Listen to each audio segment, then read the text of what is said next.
Hello everyone, welcome to online study YouTube channel. Online study YouTube চ্যানেলে তোমাদের সবাইকে স্বাগত। তোমাদের জন্য একটি গুরুত্বপূর্ণ update, India post GDS result 2025 একটি গুরুত্বপূর্ণ অফিসিয়াল আপডেট দেবো, যেটা কিন্তু একদম অফিসিয়াল সাইটেই দেখতে পাবে।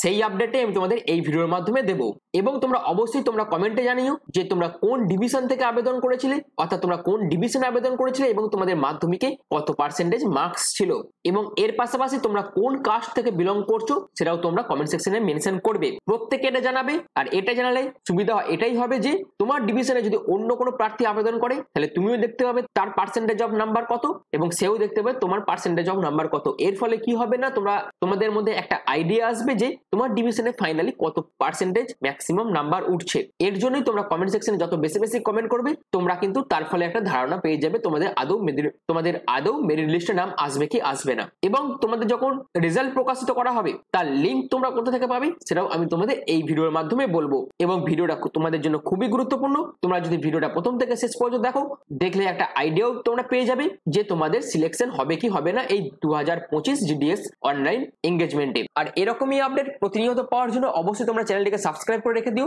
যাতে যে কোনো ধরনের আপডেট তোমরা সবাইকার আগে এই চ্যানেলের মাধ্যমে পেয়ে যেতে পারো। তার জন্য তো চলো অফিসিয়াল আপডেট নিয়ে, গুরুত্বপূর্ণ তথ্য নিয়ে ভিডিওটা শুরু করছি। তো আমি একদম অফিসিয়াল ওয়েবসাইটে ভিজিট করে গেছি এবং তোমাদের এখানে কিন্তু এই লেখাটা আসছে, এটা হলো result are under review for SSLC candidates will be made available shortly. অর্থাৎ যে মাধ্যমিকের নাম্বার উপর ভিত্তি করে তোমাদের মেরিট লিস্ট প্রকাশিত করা হবে, সেই মাধ্যমিকের পার্সেন্টেজ অফ মার্কসটা তারা রিভিউ করছে এবং তার জন্য তোমাদের যে মেরিট লিস্ট প্রকাশিত করার যে প্রসেস সেটা কিন্তু চলছে। অর্থাৎ রেজাল্ট কিন্তু খুব শীঘ্রই প্রকাশিত করা হয়ে যাবে এবং কবে ডিক্লেয়ার হবে সেটাও বলবো, কত পার্সেন্টেজ অফ মার্কসে সিলেকশন হওয়ার সম্ভাবনা তোমাদের থাকছে সেটাও বলবো। অর্থাৎ একদম ডিটেল ইনফরমেশন তোমরা কিন্তু এই ভিডিওর মাধ্যমে পেয়ে যাবে।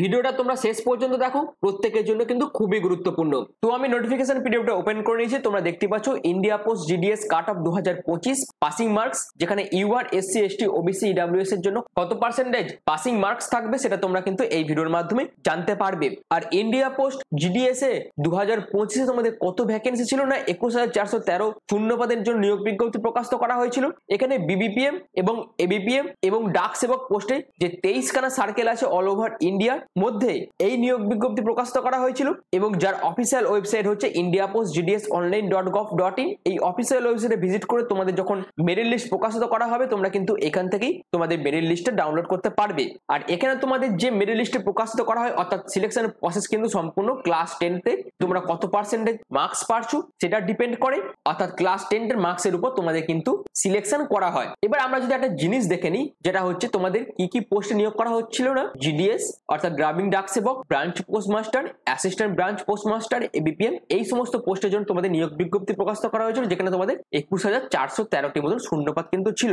যার আবেদন প্রসেস শুরু হয়েছিল 10ই ফেব্রুয়ারি থেকে 3 মার্চ পর্যন্ত আবেদন প্রসেস চলেছিল। যেখানে এবিপিএম পোস্টের জন্য তোমাদের 10,000 টাকা থেকে 24,000 টাকার মধ্যে বেতন, বিবিপিএম পোস্টের জন্য কিন্তু 12 থেকে 29,000 টাকার মধ্যে বেতন থাকবে। আর এই অফিসিয়াল ওয়েবসাইটে ভিজিট করে তোমাদের কিন্তু মেরিট লিস্ট যখন প্রকাশিত করা হবে সেটা তোমরা ডাউনলোড করতে পারবে এবং এই চ্যানেলটিকে সাবস্ক্রাইব করে রেখে দাও। যখনই মেরিট লিস্ট প্রকাশিত করা হবে তখনই আমি তোমাদের কিন্তু এই চ্যানেলের মাধ্যমে আপডেট দিয়ে দেবো। এবার আমি সবাইকার প্রথমে কিছু কি ফ্যাক্টরস বলে দিচ্ছি, অর্থাৎ কি কি ফ্যাক্টরের উপর ডিপেন্ড করে তোমাদের এই জিডিএস 2025 এর মেরিট লিস্ট প্রকাশিত করা হবে। যেমন তোমাদের যদি বেশি ভ্যাকেন্সি থাকে সেক্ষেত্রে সম্ভাবনা থাকে তোমাদের লো কাট অফ যাওয়ার, এবং যদি তোমাদের কম ভ্যাকেন্সি থাকে সেক্ষেত্রে সম্ভাবনা থাকে হাই কাট অফ যাওয়ার। এবং আরো একটি জিনিস কিন্তু ডিপেন্ড করে, যেটা হচ্ছে মোর অ্যাপ্লিকেশন ইনক্রিজ কম্পিটিশন এবং রাইজিং দ্য কাট অফ। অর্থাৎ যত বেশি অ্যাপ্লিকেশন ফর্ম জমা পড়বে তার উপরও কিন্তু তোমাদের কাট অফ ডিপেন্ড করে। যদি কম অ্যাপ্লিকেশন জমা পড়ে সেক্ষেত্রে লো কাট অফ যাওয়ার সম্ভাবনা থাকে, যদি বেশি অ্যাপ্লিকেশন জমা পড়ে সেক্ষেত্রে কিন্তু হাই কাট অফ যাওয়ার সম্ভাবনা থাকে। এবং তুমি কত পার্সেন্টেজ মার্কস পেয়েছো ক্লাস 10 এ সেটাও তোমাদের কিন্তু ডিপেন্ড করছে, অর্থাৎ সেটাও কিন্তু কাট অফের উপর একটা ইম্প্যাক্ট ফেলে। এছাড়াও যারা UR OBC SC ST EWS পিডব্লিউবিডি ক্যান্ডিডেট আছো তাদের বিভিন্ন ক্যাটাগরিদের জন্য আলাদা আলাদা কাট অফ কিন্তু দেখতে পাওয়া যায়। এবং তুমি কোন পোস্ট অফিসে আবেদন করছো এবং তুমি কোন পোস্ট, অর্থাৎ তুমি বিবিপিএম পোস্টতে প্রেফারেন্স হিসেবে আগে রাখছো না এবিপিএম পোস্টগুলোকে প্রেফারেন্স হিসেবে আগে রাখছো, তার উপরও তোমাদের কিন্তু সিলেকশনটা ডিপেন্ড করছে, এটা কিন্তু কাট অফের না, এটা হচ্ছে সিলেকশনের ডিপেন্ডের কথা আমি বলছি। কাট অফ কিন্তু তোমাদের এই সমস্ত কি ফ্যাক্টর গুলোর উপর ডিপেন্ড করছে। এবং আরো একটি জিনিস তোমরা লক্ষ্য করবে যে যারা যারা রিজার্ভ ক্যাটাগরি আছে তাদের ক্ষেত্রে কাট অফ কিন্তু কম যায়, কাদের থেকে না, যারা ইউআর ক্যান্ডিডেট আছে তাদের ক্ষেত্রে। তো এই সমস্ত জিনিসের উপর ডিপেন্ড করছে তোমাদের কাট অফ বেশি যাবে না হাই যাবে। আর তোমাদের সিলেকশন কিসের উপর ডিপেন্ড করছে, তুমি ক্লাস 10তে কত পার্সেন্টেজ মার্কস পেয়েছো এবং কোন ডিভিশনের কোন পোস্ট অফিস গুলোকে তোমরা আগে রাখছো, এবং প্রেফারেন্স হিসেবে তুমি বিবিপিএম গুলোকে আগে রাখছো না এবিপিএম গুলোকে রাখছো, এইগুলোর উপরে অর্থাৎ প্রেফারেন্সের উপরে তোমাদের কিন্তু সিলেকশন প্রসেসটা ডিপেন্ড করছে। এটা হচ্ছে তোমাদের কি হবে সিলেকশন হবে সেই পদ্ধতিতে বলে দিলাম। এবং তোমাদের যে কাট অফ সেটা তোমাদের কি কি ফ্যাক্টরের উপর ডিপেন্ড করছে সেটাও আমি তোমাদের বলে দিলাম। এবার দেখাবো তোমাদের এই 2025-এ সার্কেল ওয়াইজ কত কি কাট অফ থাকতে পারে। এটা একদম আমি অফিসিয়াল যে ডাটা সেখান থেকে তুলে ধরছি তোমাদের কাছে। কি বলা হচ্ছে দেখো, India post GDS cut off 2025 expected, যেখানে অন্ধ্রপ্রদেশের ইউআর ক্যাটাগরিদের জন্য তোমরা দেখতে পাবে 95 থেকে 98, ওবিসিদের জন্য 95 থেকে 98, এসসিদের জন্য 94 থেকে 96, এসটিদের জন্য 92 থেকে 94, ইডব্লিউএস এর জন্য কিন্তু 95 থেকে 98, পিডব্লিউডি এর জন্য কিন্তু 87 থেকে 90 এই কাট অফ থাকতে পারে। যারা যারা আসাম সার্কেলে আবেদন করেছো তাদের ক্ষেত্রে কত কাট অফ থাকতে পারে, ইউআর এর ক্ষেত্রে 92 থেকে 95, ওবিসিদের ক্ষেত্রে 92 থেকে 95, এসসিদের ক্ষেত্রে 90 থেকে 93, এসটিদের ক্ষেত্রে 88 থেকে 91, ইডব্লিউএস এর ক্ষেত্রে 92 থেকে 95 এবং পিডব্লিউডি এর ক্ষেত্রে 85 থেকে 88% কাট অফ থাকতে পারে। বিহার দেখতে পাবে, ছত্তিশগড়, দিল্লি, গুজরাট সব অল ওভার ইন্ডিয়া যতগুলো সার্কেল আছে অর্থাৎ 23টি সার্কেলেরই কি কাট অফ থাকতে পারে একটা এক্সপেক্টেড ডাটা কিন্তু অফিসিয়ালি ভাবে আমি তোমাদের দেখাচ্ছি এই ভিডিওর মাধ্যমে। আর এটা দেখলে তোমাদের একটা ধারণা হয়ে যাবে কাদের কাদের সিলেকশন হবে কাদের কাদের সিলেকশন হবে না। আর এই কাট অফ দেখে তোমরা কখনোই এটা ভেবে নয় যে তোমাদের নাম্বার কম আছে তোমাদের সিলেকশন হবে না, এটা কিন্তু ভুল একটা কনসেপ্ট। এটা হচ্ছে সার্কেল ওয়াইজ কাট অফ। এটা ছাড়াও তোমাদের কিন্তু ডিপেন্ড করছে তুমি কোন ডিভিশনে আবেদন করছো, কারণ একটা সার্কেলের মধ্যে অনেকগুলো ডিভিশন থাকে এবং সেই ডিভিশনের মধ্যে অনেকগুলো পোস্ট অফিস থাকে এবং সেই পোস্ট অফিস গুলোতে যে এই কাট অফ হবে এটা কোনো মানে নেই। অর্থাৎ তুমি যে ডিভিশনের যে পোস্ট অফিস গুলোকে প্রেফারেন্স হিসেবে সাজিয়েছো সেখানে যদি তোমাদের পার্সেন্টেজ অফ মার্কস ম্যাক্সিমাম 85 থেকে 90% এর মধ্যে থাকে সেক্ষেত্রে তো তোমরা চান্স পাবেই যাদের এই নাম্বারগুলো আছে 85 থেকে 90%, কারণ সেখানে তো 90-র উপর নাম্বারই ওঠেনি। তার জন্যই বলছি এটা হচ্ছে ওভারঅল, অর্থাৎ একটা সার্কেলে যতগুলো ডিভিশন আছে সেই ডিভিশন গুলোকে মার্চ করে প্রিভিয়াস ইয়ারে কাট অফের সঙ্গে কম্পেয়ার করে কিন্তু এই যে লিস্ট এটা কিন্তু প্রকাশিত করা হয়েছে, এইটার উপরে কিন্তু ফাইনাল রেজাল্ট প্রকাশিত করা হবে না। আমি শুধুমাত্র তোমাদের কাছে আপডেটটা দিচ্ছি এবং একটা ধারণা দেওয়ার চেষ্টা করছি কি রকম কাট অফ থাকতে পারে এবছর। আর এটা দেখে একদম তোমরা ডিমোটিভেট হয়েও না, আমি এটা বারবার বলছি তোমাদের।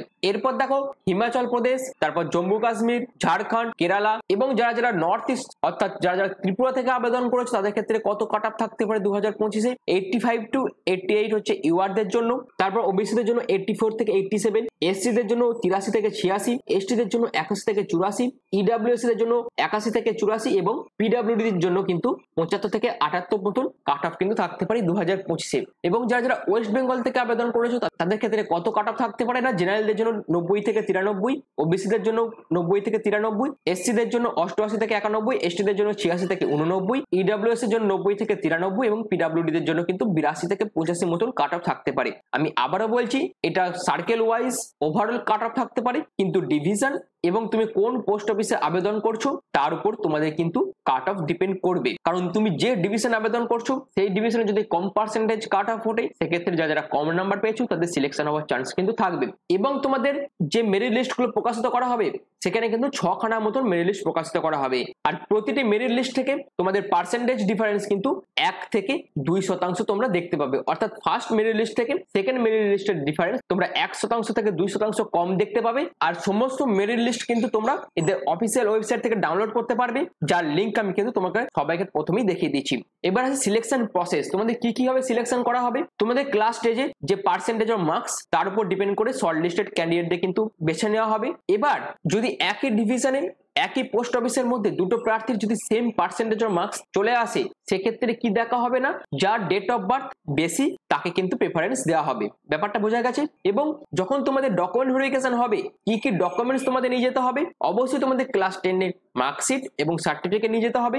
যারা যারা কাস্টে বিলং করছো তাদের ক্ষেত্রে কাস্ট সার্টিফিকেট নিয়ে যেতে হবে। যারা পিডব্লিউবিডি ক্যান্ডিডেট আছো তাদের ক্ষেত্রে পিডব্লিউবিডি সার্টিফিকেট নিয়ে যেতে হবে। এরপর তোমাদের ডোমিসাইল সার্টিফিকেট নিয়ে যেতে হবে, আইডেন্টি প্রুফ হিসেবে আধার কার্ড, ভোটার কার্ড নিয়ে যেতে হবে এবং তোমাদের পাসপোর্ট সাইজ ফটোগ্রাফ কিন্তু নিয়ে যেতে হবে। অরিজিনালের পাশাপাশি তোমাদের কিন্তু সেলফ অ্যাটাস্টেড ফটোকপিও কিন্তু রেখে দিতে হবে এবং সিলেকশন পাওয়ার পর পরবর্তীকালে তোমাদের কিন্তু একটি ছোট মেডিকেল এক্সামিনেশনও হবে। আর যেটা তোমাদের সম্পূর্ণ গভর্নমেন্ট অথরাইজড যে কোনো মেডিকেল অফিসারকে দিয়ে কিন্তু তোমাদের এই মেডিকেল টেস্টটা করিয়ে নিতে হবে। তো এই সমস্ত প্রসেস থাকছে তোমাদের সিলেকশন প্রসেসের মধ্যে।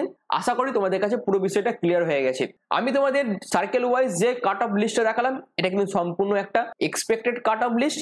আর এই কাট অফ লিস্টের বাইরেও আরো কিছু কি ফ্যাক্টর কাজ করবে তোমাদের সিলেকশন হওয়ার পেছনে, যেটা আমি অলরেডি তোমাদের কাছে ক্লিয়ার করে দিয়েছি। তার মধ্যে কি কি থাকছে, তুমি কোন পোস্ট অফিসে আবেদন করেছো সেটা ডিপেন্ড করবে, তুমি কোন ডিভিশনে আবেদন করেছো সেটা ডিপেন্ড করবে, তোমার ক্লাস 10-তে কত পার্সেন্টেজ মার্কস ছিল এবং তোমার পোস্ট অফিসে কত পার্সেন্টেজ হাইয়েস্ট কাট অফ উঠছে বা হাইয়েস্ট নাম্বারে ফর্ম ফিল আপ করছে সেটা ডিপেন্ড করছে, এবং তুমি কোন কমিউনিটি অর্থাৎ তোমার ক্যাটাগরি কি, তুমি ইউআর না তুমি এসসি না এসটি না ওবিসি অর্থাৎ তুমি কোন ক্যাটাগরিতে বিলং করছো তার উপরও তোমাদের কিন্তু ডিপেন্ড করছে তোমাদের সিলেকশন হবে কি হবে না। তো এই সমস্ত কি ফ্যাক্টরস এর উপর তোমাদের ডিপেন্ড করছে সিলেকশন হবে কি হবে না।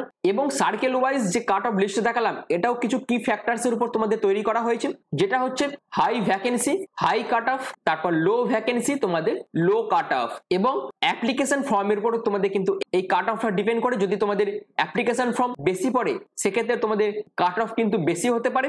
এর উপরও ডিপেন্ড করছে তোমাদের সার্কেল ওয়াইজ কত কি কাট অফ থাকে।